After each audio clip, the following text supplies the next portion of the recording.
All right, at Matthew chapter 5 for our study tonight, we've been talking about Jesus and the Beatitudes, the verses 1 through 12 in the Gospel of Matthew.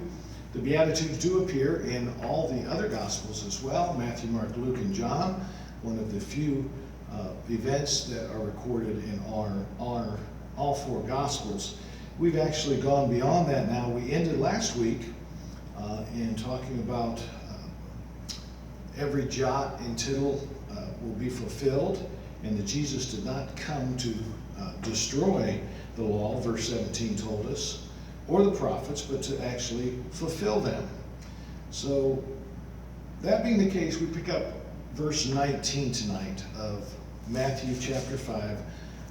Again, the first 12 verses are the actual Beatitudes, but now these are the words probably in your Bible and yours at home that are written and read. These are the words of Jesus as he continued to teach.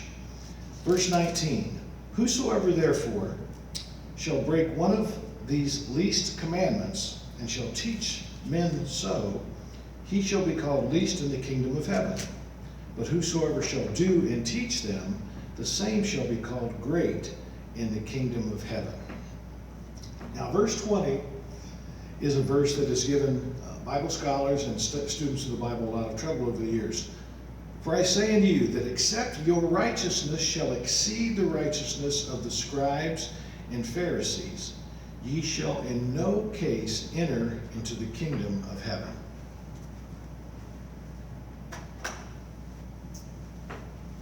So let's talk about what that means tonight. Except your righteousness exceed the righteousness of the scribes and Pharisees, ye shall in no wise enter the kingdom of heaven. If anything the scribes and Pharisees tried to do, it was to be righteous in their own strength. The commandments, as he starts out in verse 19, are to be obeyed as explained, but also as fulfilled in Jesus' life and his teaching, not in the legalistic thinking of the religious authorities of that day. That's the difference.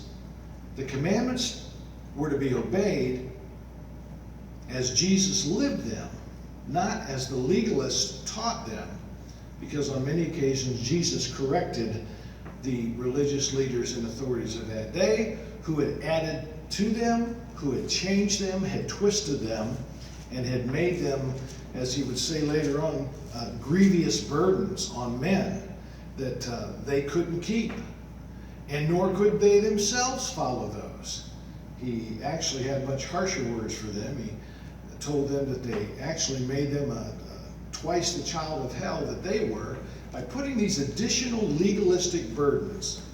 So I don't want us to get confused on this verse and on this teaching, because it's clear, and it does not contradict verse 20, where he says, "Except your righteousness exceed the righteousness of the scribes and Pharisees."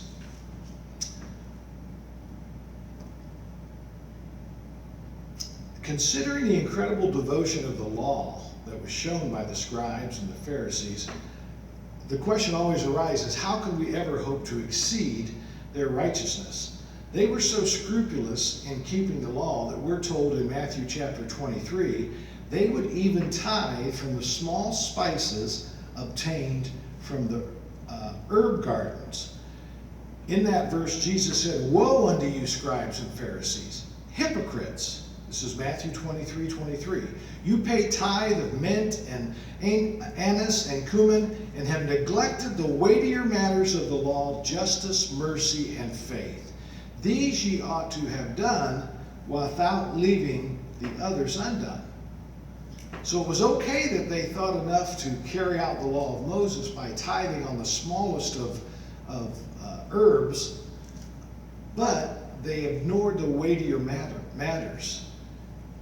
The heart of this devotion to God is actually shown by modern-day Orthodox Jews. There's an example in early 1992. Listen to this. Tenants let 3 apartments in an Orthodox Jewish neighborhood burn to the ground. while they went to ask a rabbi if they could make a telephone call to call for help, and it was the Sabbath, because that would violate Jewish law.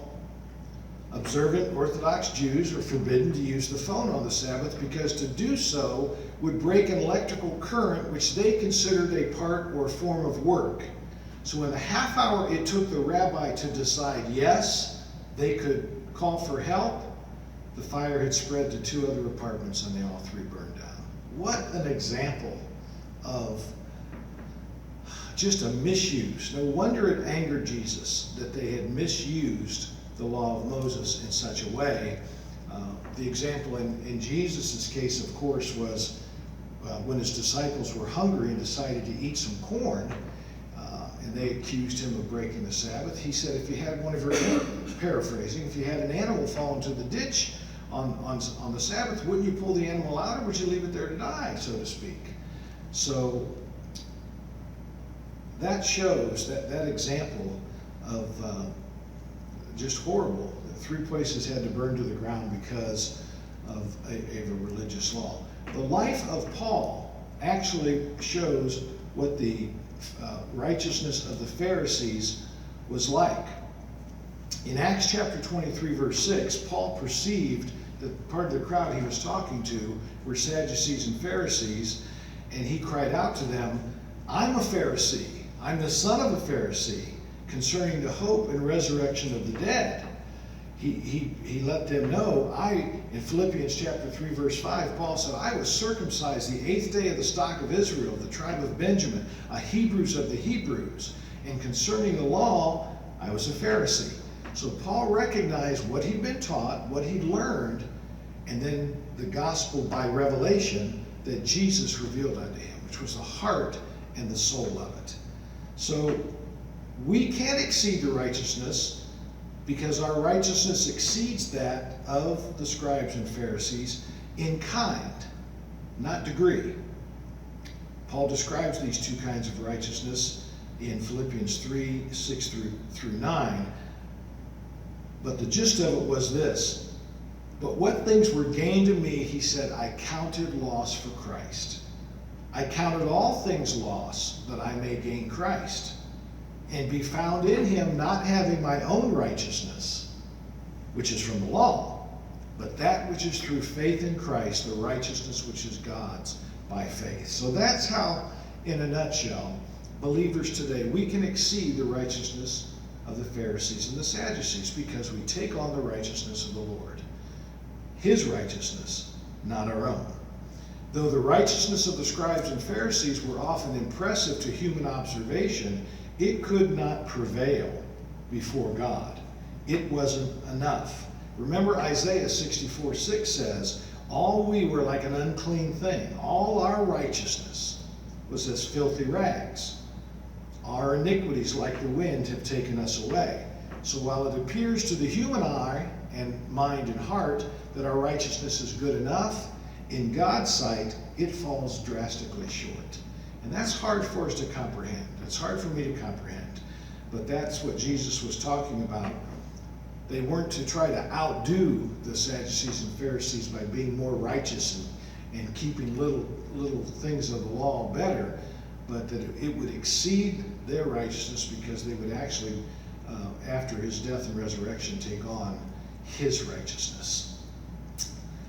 Next, Jesus interprets the law in its truth. He shows the true meaning of the law. Remember, this isn't Jesus against Moses. It's Jesus against the false and superficial teachings of the law of Moses.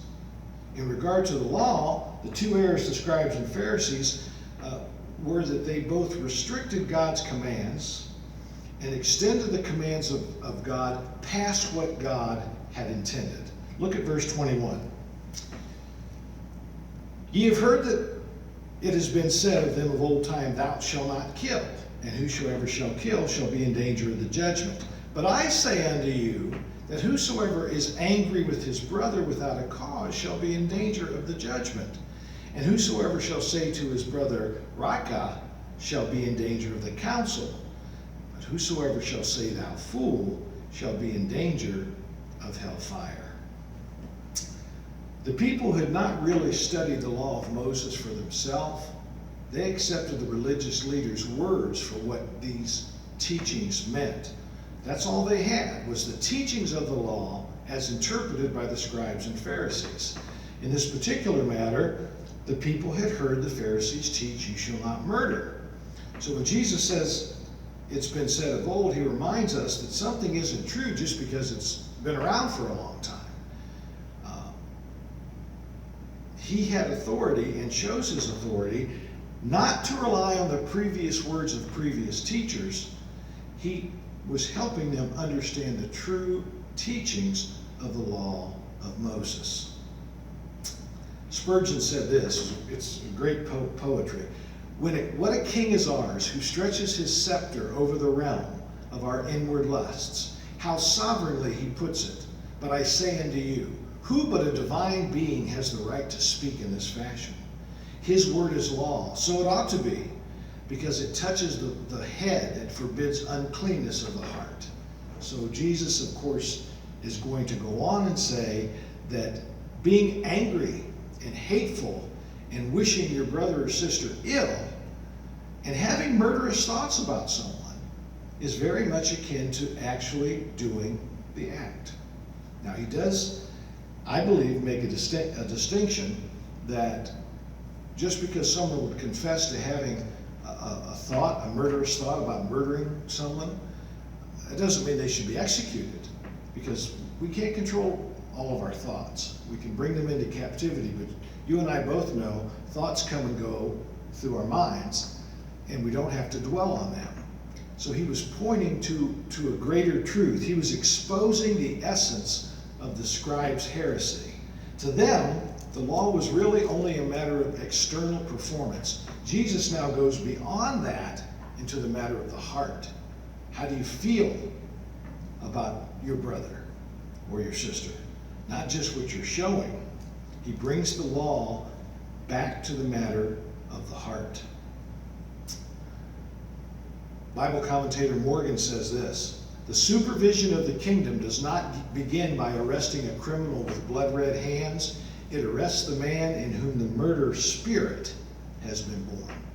So the Lord was more interested in what was going on inside of us and what was going inside of the people.